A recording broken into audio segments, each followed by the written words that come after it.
कहती है का अरे ना चाहिए कूलर कूलर ना चाहिए एसी एसी एसी का करता मन घरे आजा परदेसी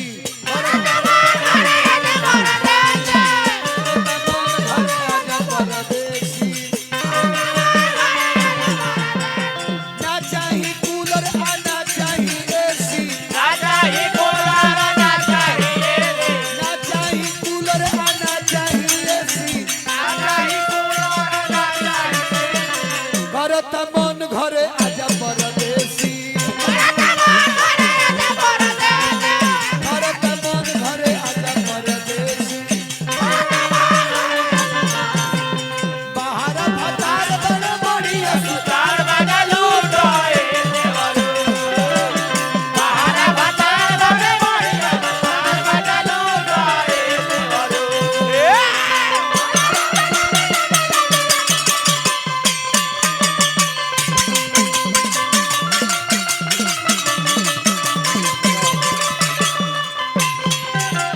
बाहर भतार बने बढ़िया सुतार बना लूटो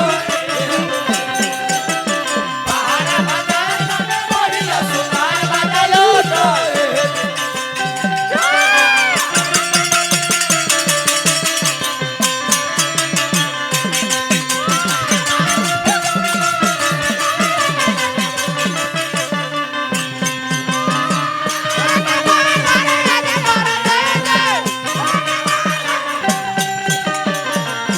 हाई मुखिया जी का माध्यम से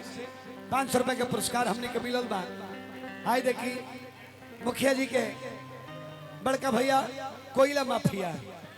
हजारों हजार अरे हनु हाई देखी जेपी जी के देखी ये कहता रहनु कि दोनों जनी मिल के ब्याह जी के रेल दलो जिसे बुझाते कि इनकर बहिन लगेला लोग इनकर कहना मानी लोग ठीक है बा कौन बात नहीं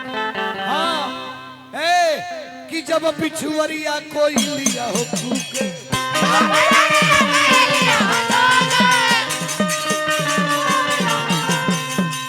अच्छा लगा था नु निक लगा था रोवा चली ठीक है बा जब पिछुअरिया कोई लिया हो कूके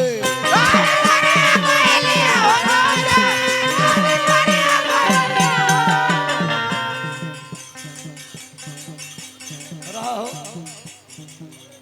देखो सब बड़ी सुकवार चीज है बहुत नाजुक चीज ये देखी ये इतनी नाजुक चीज है यहाँ के ये कबू कबू कठोर होखेले हमेशा ना ये अवसर पाके समय पाके ये कठोर होलन तो देख ये बिना हड्डी के जीव होवे बिना हड्डी के जीव आ देखे घरी तो कुछ ठीक ठाक बाड़े गर्मी पड़ता आना तो भोर ठंडा निकाले तकलीफ में दूसर के ना रहे जितने पाला पड़ी पेशाब लग जाई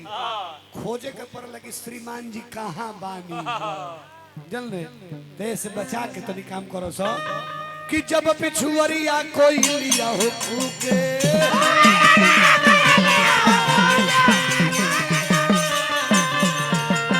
थ्री डट के गोली करे जब में ढूके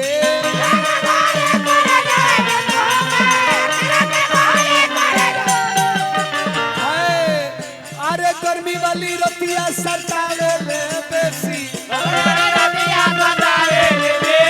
गर्मी वाली रतिया सतावे ले बेसी करता मन घरे आजा परदेसी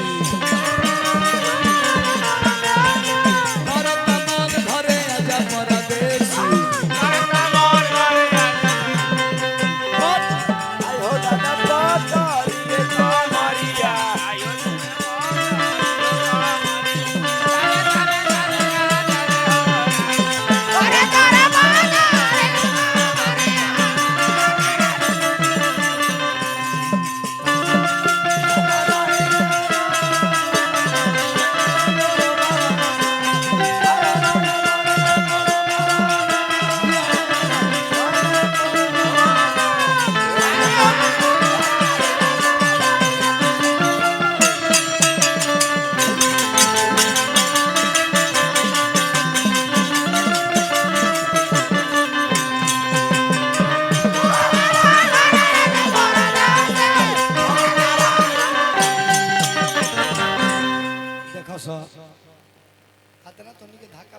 सो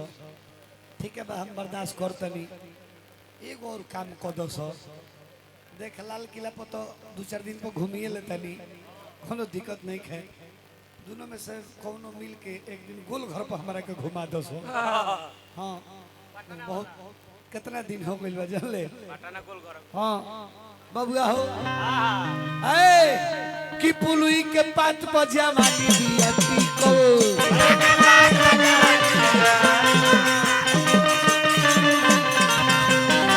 से तो फरौठा सैया तावा बाटे भीकल